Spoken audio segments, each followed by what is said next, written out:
Hi, I'm Riz Khan. Welcome to Riz Extra. I'm here with author and activist Naomi Wolf. Naomi, I've got to ask, to what degree this has been a historic year, in your opinion, when it comes to US politics?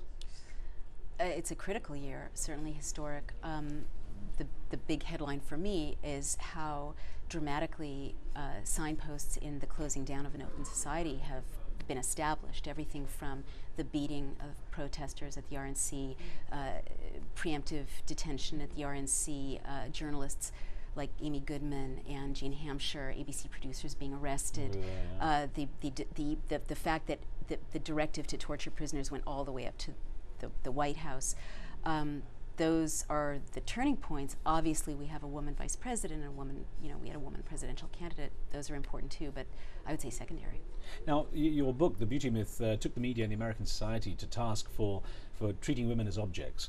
And I wondered to what extent that analysis has been confirmed now that, in the way, I guess, that Hillary Clinton and Sarah Palin have been treated by during this US election race.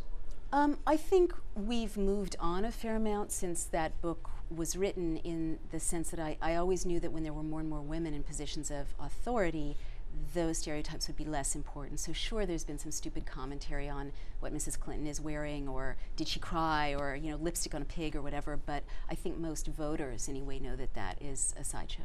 So how much is feminism still a sort of dirty word in US politics then?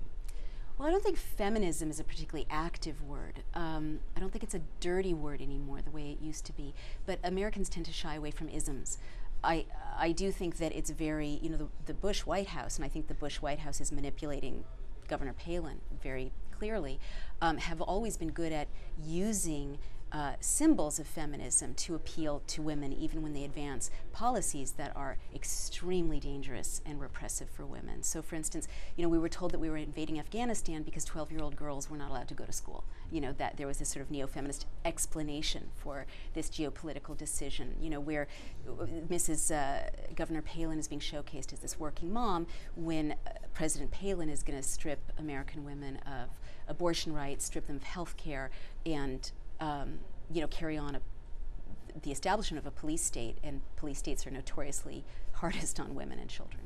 Now, you advised Al Gore on how to reach out to women voters. Now, do you think that Senators McCain and Obama have successfully tapped into the power of the female vote, or are they exploiting it? Well, politics, both, right?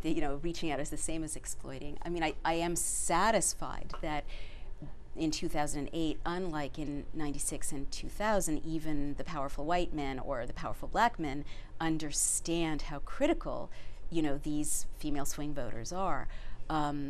It's good that they're both fighting for women's votes. It's good for women. Do I think Obama's policies are infinitely better for women? Whether women are disproportionately poor, women are disproportionately old, his economic policies are the ones that are going to support women who are working minimum wage, single moms, and so on. But yeah, both of them are aware that they need to fight for that gender gap. Now, assuming that perhaps there is a bit of a new era, what would you say to young women today, both in the US and abroad, if they were looking to enter into politics? Looking to enter into politics, make a lot of money. Yeah, making a lot of money first, yeah. Yeah. No, what would I say? I would say what I say to young women whom we train for leadership at the Woodhull Institute, which I co-founded for this purpose. The most important thing is to be aware of, I basically believe everyone has a purpose on earth, and that the great leaders trust their instincts about their purpose and speak the truth about what they see. And I would say the best advice I could give is to not be afraid to speak out against injustice, because, if that's not the point of leadership, what is? Naomi, thank you very much. Thank you. Thank you very much for watching Riz Extra. That was Naomi Wolf, author and activist. Her latest book is Give Me Liberty. We'll see you next time.